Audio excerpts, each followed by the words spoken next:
Hi, folks. We're Tacitus today. Tacitus today, your pushback channel. Thank you for joining this audio live stream. In this essay, I'd like to talk about the numbers are in now on box office sort of flops or TV series were made. It could be Netflix, it could be whoever's making these entertainment sort of productions, and how many of them have been created and produced, directed, scripted, and so on by minorities. So where are the most successful ones? Who's making them? And what are the flops and who's making them? Now, there's a few articles doing the rounds online, and they're typically looking at, the top 100, top 200, top 250 of last year. Some even go back a couple of years or a few years, but they're looking at who's making these, who's creating them and producing them, directing them, and so on. And much to the annoyance of the social engineers and the social justice warriors and the globalist re-engineer, the Western world cabal, much to their annoyance and chagrin, they've discovered that less than 20% of the successful ones, and they're at the bottom end of the scale here, but less than 20% of the successful ones are created, produced, and so on by minorities. Now, it's the entire minorities thing. So we're talking, LGBTQ, brown, black, third world, this, black lesbians, the whole. So they're putting the whole sort of spectrum of minorities here, the oppressed minorities, and they can't even make 20% of the total. Some say it's a little bit more. There's some saying it's 23%, but 20% or less appears to be the consensus here. So 80% of the most successful shows, and we're talking successful in terms of paying their way, 80% are created by straight white males. Now, there's a bit of crossover here, because I noticed that some of the straight white males in some of these articles are doing the rounds were actually Jewish. So, straight but Jewish. So, maybe there's a little bit of rubber in there as to how these numbers are interpreted. But in the overall scheme of things, straight white Gentile males are producing more successful shows than any other group, and by a wide margin. It's not a close run thing or anything. So why is that? Well, there's to me it's obvious, sticks out like dog's balls on a cat, but it's clear to me that the straight white Gentile Christian males are focusing on entertaining the audience.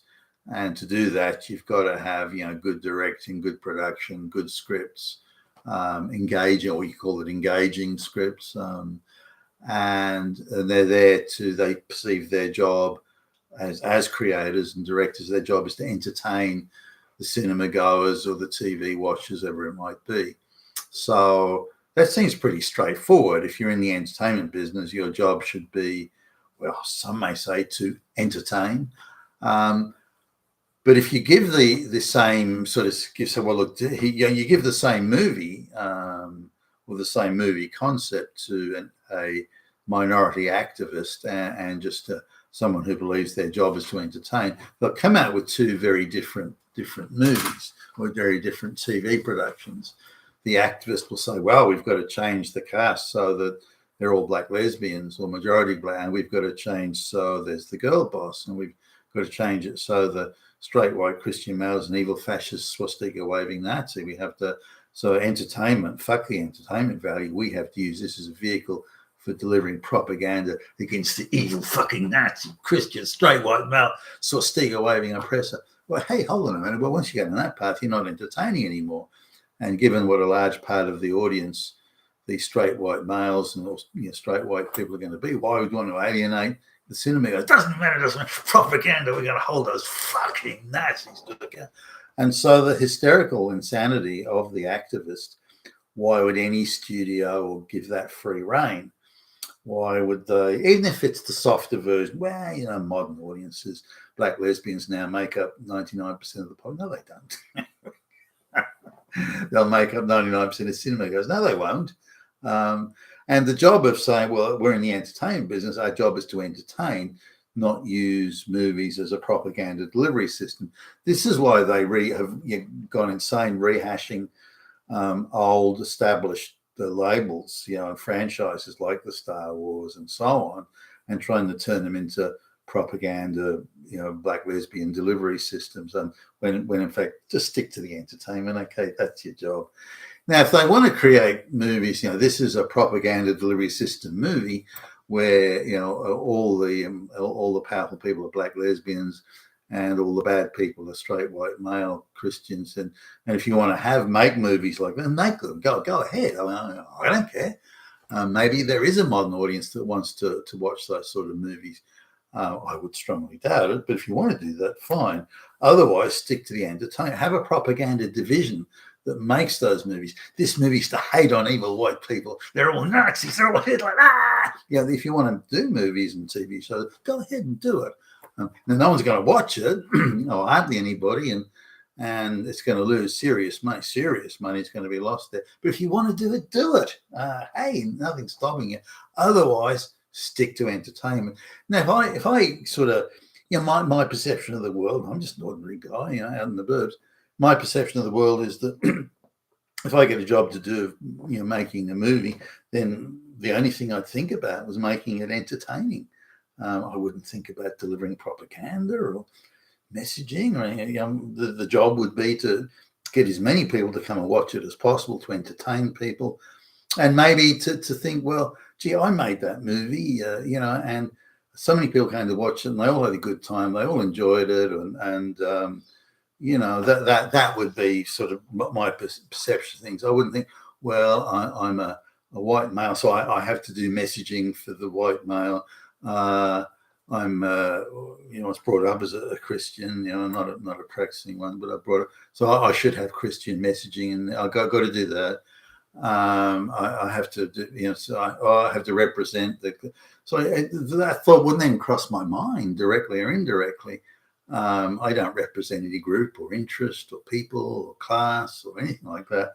What I'm trying to do is entertain as many people as I can by doing a quality production. That'd be the only thought in my head. Unless someone tries to dig a hole in my backyard, I've got kind of no personal interest in any as an activist interest in these things. Now, if someone gave me a script said this movie is about activism, this is the purpose of it, then I would respond differently, because that would be the job I'd been given. But otherwise, everything be meritorious. I'd want to get the most entertaining script, most engaging script. I'd want to get the most capable directors and camera people and special effects people and so on. So meritoriously, I wouldn't think, I can only get a black lesbian to do that because that's equity. Those thoughts wouldn't be in my mind at all. And this must be why when straight white males are doing these productions, they're heavily overrepresented out of the top, say, 250, of the last year. Productions by straight white males are heavily overrepresented in the most successful ones because they tend to focus on the entertainment, given that's their job. Whereas the minorities, and remember the likes of the Disneys have cherry-picked activists and put them in there and then told them, straight white male, Christian straight white males gravitate towards Star Wars. That's one of their sort of rallying points. This is the heroes and everything. So we must destroy, crush those evil straight white fascist Nazi swastika. We've got to make sure they've got nowhere to go. Nothing. We destroy everything that they hold dear. And that's obviously been very much part of that globalist narrative messaging control. But it comes back to, if you're looking at the Disney and the other studios are prepared to accept monumental losses, staggering losses in the gazillions, to keep on pumping out propaganda with the fanaticism of the ideological fanatic, where any collateral damage is acceptable when you're pursuing an ideological outcome.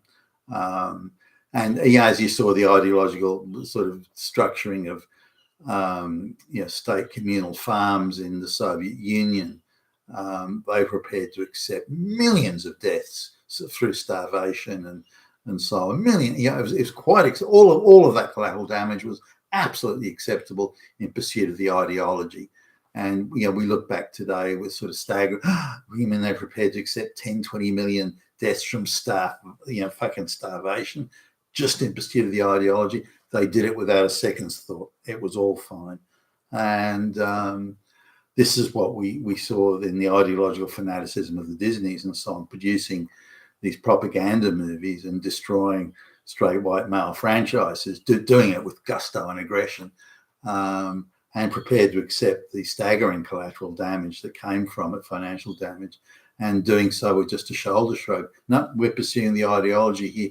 All this collateral damage, all these gazillions of dollars wasted is a price worth paying, because we're trying to create a paradise, an ideological paradise. Therefore, any collateral damage is acceptable.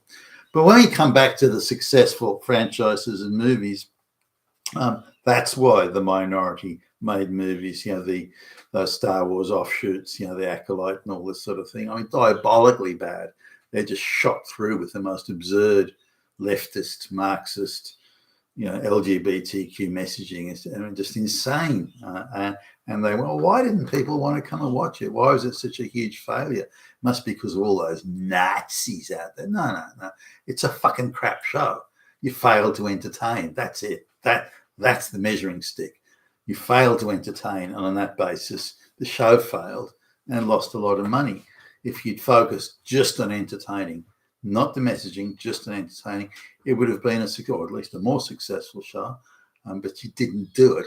Whereas white people will just do that. Yes, the straight white male, again, coming back to myself, if I got a job of making a movie, I would see it as I've got to entertain. That would be the mission. I wouldn't see it as a propaganda delivery or messaging unless that was the job that was given. So that's why straight white males. Now, straight white males tend not to be tribal, which one suspects may be ultimately their undoing in the end, but they tend not to be tribal. I'm not representing the oppressed. I'm not representing the black lesbians. I'm not representing the white this or the straight white male that or the Christian sons. I'm not representing that.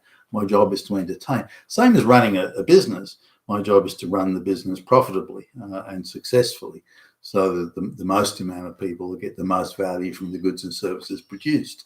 That's my role. My role is not, and it's going back to the classic sort of, John Smith sort of classical wealth, the creation of wealth. But this is Adam Smith, rather. But this comes back to this idea of the ability or the inability, in the case of the activist minority groups, the ability to just see the task at hand. The task at hand is to entertain. Just do that, then you've done your job, and you're entertaining and pleasing the maximum amount of people with the work that you've done. And that is, in itself, a definition of delivering a social good, I would argue. You're in Tacitus today, your Pushback channel, and thank you for listening.